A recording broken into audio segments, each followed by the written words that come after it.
car je suis faite pour faire les pères. Oh, on applaudit pour Marielle Abaté. Pluralité de talent, Marielle Abaté. Peau blanche, peau parfois de ton. Les Africains ne veulent plus être des hommes et des femmes naturellement noirs.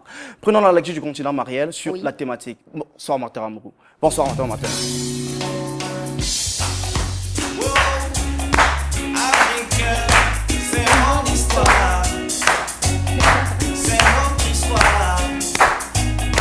Écoutez-moi, Africain, je me demande souvent, est-ce qu'un jour on peut s'en sortira avec tant de richesse et d'abondance?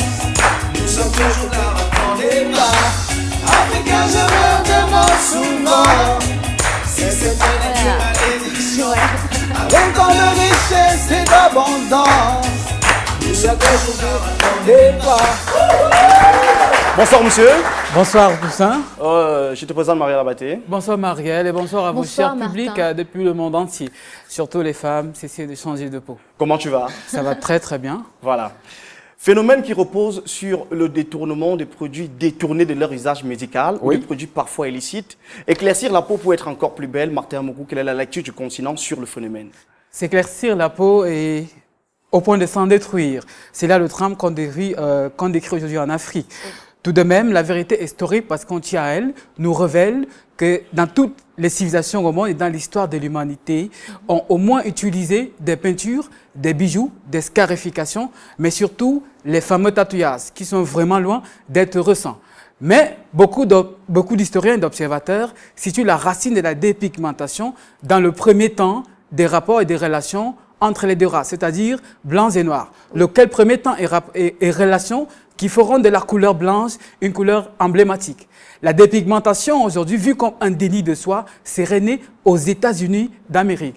Le but, naturellement, était de plaire aux deux communautés, tant le racisme et la ségrégation raciale avaient droit de citer de ce côté. Et la bouleversante histoire d'un homme comme Malcolm X pour encore confirmer cette analyse. Mais en Afrique, le problème va devenir une préoccupation majeure à partir de 1960. Et on verra alors de moins en moins sur le sol africain des belles femmes à la couleur de peau, banane d'or ou encore café grillé, au nord tout simplement. Mais si le phénomène, en réalité, devient une préoccupation de santé publique pour certains, il demeure encore aujourd'hui en Afrique de l'Ouest, au Sénégal et au Mali, un privilège. Mieux encore, un bijou, un luxe pour la mode. Mais la question était que, pour arrêter le phénomène, on prendrait encore la déclaration d'un politologue africain, Ndoya Moussa, qui disait encore, je cite, « La couleur de la peau ne rassure pas de la compétence, encore moins de la probité de l'individu. » Fin de citation. Au cas du drame et du malentendu, se trouve bien la jeune femme d'Afrique, si chère à nos communautés, qu'elle garde son équilibre, mais pour ne pas dire à l'humanité. Il est temps que les femmes d'Afrique apprennent à s'assumer dans leur couleur de peau. C'est vrai tout ça, après le propos de Martin, il faut déjà circonscrire ici que la majorité des civilisations, alors la civilisation majeure aujourd'hui, celle-là qui nous a dotés de ce magnifique, je peux dire quoi, pouvoir ancestral, était celle-là qui, égyptienne d'antan, était faite d'hommes noirs, de couleur, tout à fait, d'hommes noirs. Majoritairement. Et puis maintenant, quand on nous parle d'une sorte d'envie, je ne sais pas trop de cette peau blanche, mais quelle est réellement l'origine? Est-ce que ça part déjà du fait que nous, on était toujours cette Dixit-là dans l'histoire? C'est une question intéressante. Et pour ce fait, beaucoup d'analystes parlent du diktat de la beauté occidentale à la femme africaine. D'autres relèvent simplement le manque de confiance en soi. Un problème d'identité, l'idéalisation, pour ne pas dire la fascination, non pas de la couleur, mais de la peau blanche.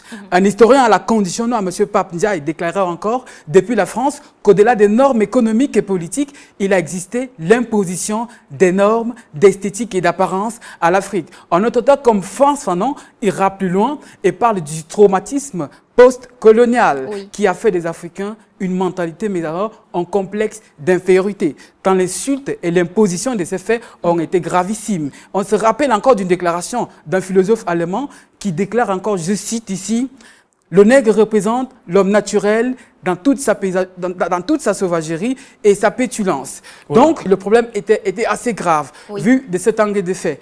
Donc, aujourd'hui, il n'est pas il n'est pas vraiment recommandé à la femme africaine d'essayer de changer de couleur de peau. Donc, voilà quelques causes profondes qu'on peut relever sur le phénomène. Et Merci. j'imagine que les conséquences, elles sont encore plus lourdes. Je ne sais pas trop quel est l'argument. Non, pour en finir termes de simplement à conséquences. cette Oui, pour sortir, question, je Martin. dirais pour sortir que les femmes souffrent beaucoup. Et si on était à l'université, je referai un cours dessus. On parle de diabète, d'hypertension, Oui. mais la cause majeure, c'est qu'une femme qui se dépigmente à long terme se sent mal et détruit l'équilibre de la famille en Afrique. Mais s'il faut sortir par une solution, je dirais, femmes d'Afrique, ce qu'il vous faut, ce n'est pas tant la beauté extérieure, encore moins la dépigmentation, mais c'est une âme qui à jamais va garder sa douceur et son calme pour donner aux enfants d'Afrique une autre beauté d'âme, car ils ont rendez-vous avec l'histoire. Merci Martin. Merci, on va te raconter avec beaucoup d'applaudissements, comme tu le constates. Qu'est-ce que tu fais après l'émission? Tu fais quoi? Après l'émission, j'en veux la prendre tout à l'heure pour l'Afrique. Alors, tu vas où? Tu vas où, comment, Là, c'est pour la prochaine, comment dire ça, pour la prochaine thématique. Donc, il ouais, faudra voilà. réfléchir dessus. Reviens la semaine Oui. prochaine avec le même plaisir et toujours avec beaucoup de bonnes choses.